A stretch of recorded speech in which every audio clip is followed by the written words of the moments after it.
Hello, everybody. This is Toadboy MTG, and this deck is Pioneer Mono Black Devotion Budget Edition. This deck only costs 50 bucks in paper and only $15 online. It's a pretty darn fun deck, and to start it all off, I'm starting it with Cauldron Familiar. One black, 1/1, and when it enters the battlefield, each opponent loses one life, and you gain one life. And you may sacrifice a food and return it from your graveyard to the battlefield. For 1 mana, it basically comes down with haste because it deals the damage to him and you gain a life. It isn't a bad card, it's definitely worth its mana cost. But with the Witch's Oven, every turn you can ping them. It also counts as a creature dying and a creature coming back. It just kind of goes off. It's a really cool combo in my opinion. So let's start it off with that. And then we can get into Gifted Aetherborn. So for 2 mana, you get a 2/3 Death Touch Lifelink. It is the bane of aggro deck's existence. Like if you can't swing with your aggressive 2/2 that you played, and if you do, you're kind of screwed because I'm gonna kill it and gain life. This is basically a must kill against an aggro deck. It's also a really good blocker against big creatures. It's kind of like a removal spell. It's pretty good. It's a $5 playset for an uncommon, which is a bit expensive, but it's one of the best mono black cards, and it has double black in its devotion. Zulaport Cutthroat, so whenever it or another creature you control dies, each opponent loses one life and you gain one life. Why that matters is because it will trigger every time we do the Cauldron Familiar combo if we have it online. Just keep it coming and coming and coming, and it'll just count. And we have other ways to sacrifice creatures too. It's a pretty good card. It's going to be giving us a lot of life gain, life drain value. Ayara, first of Locthwain. First, let's talk about the triple black for its devotion. Mwah, that is very beautiful. Whenever it or another black creature enters the battlefield under our control, each opponent loses one life and we gain one life. That also happens with Cauldron Familiar because it's going to come back and keep on going. So you're going to get a lot of life gain, life drain triggers going. And where do we go with that? Well, we go with Bloodthirsty Aerialist. For 3 mana, you get a 2/3 flyer, and then whenever we gain life, which we get a whole bunch of triggers of that, put a plus and plus a counter on it. It's very possible that we end up with a 6/7 in the air for only 3 mana by the end of the game. Talking about in the air, we have Rankle as well, which is for 4 mana we get a 3/3 flying haste, and then it allows us to do any number of the things. We can have us each of us draw cards, each of us discard, each of us sacrifice a creature. Choose any number of them. I believe we get to pick the order of them. I actually don't remember how Rankle works, but it's a very powerful card. At the least, we can go ahead and swing in, sacrifice a Cauldron Familiar when we don't have the combo online, make them kill a creature, get in for that 3, maybe draw a card to try to get up there, and then we have Great Merchant of Asphodel. 5 mana for a 2/4, but when it enters the battlefield, each opponent loses X life when we gain X life or X is our devotion to black. My god, can this get out of control. If we have a Ayara and a Grey Merchant and like a Cauldron Familiar, we're going to gain 6, they're going to lose 6. It's a really good way to, for one, this deck just beats aggro decks. Aggro decks are going to have a really hard time against this deck. But on top of that, this is really going to make mid-range kind of hate us. Against control, we actually kind of should lose against a lot of control decks just because we don't have a lot of interaction. But one interaction we do have is a playset of Duress.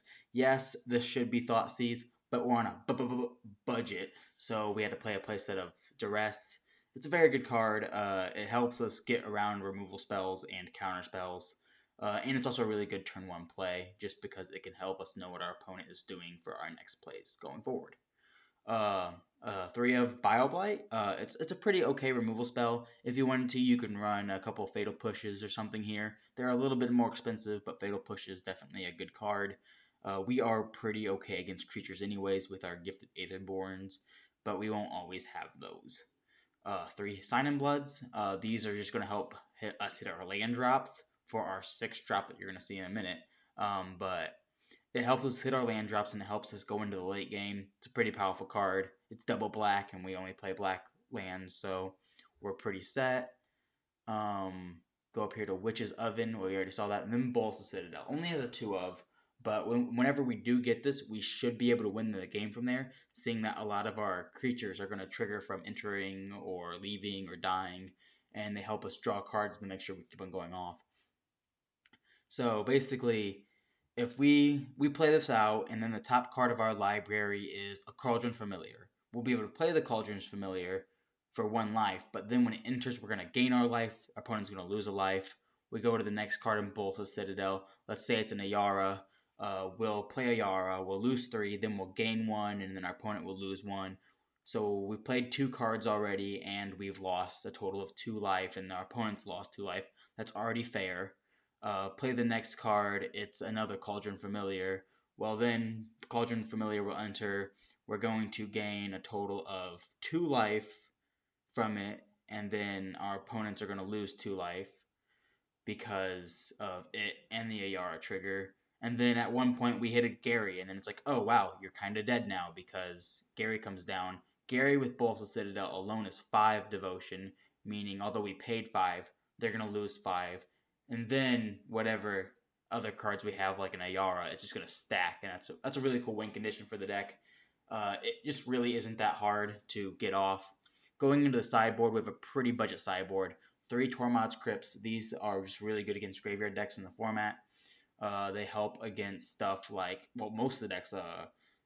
There is Lotus Breach. There is the top tier deck, which is the inverter deck. If they go ahead and they play an inverter while having like 10 cards in their graveyard trying to do it, and you say, okay, get rid of your whole graveyard, you flip nothing into your library. At the beginning of the upkeep, they'll lose the game. Noxious Grasp. For 2 mana, you can destroy target green or white card, or that's a creature or a planeswalker, and then we gain a life. The gaining a life helps with the Bloodthirsty Aerialist. But on top of that, this helps get rid of Teferis.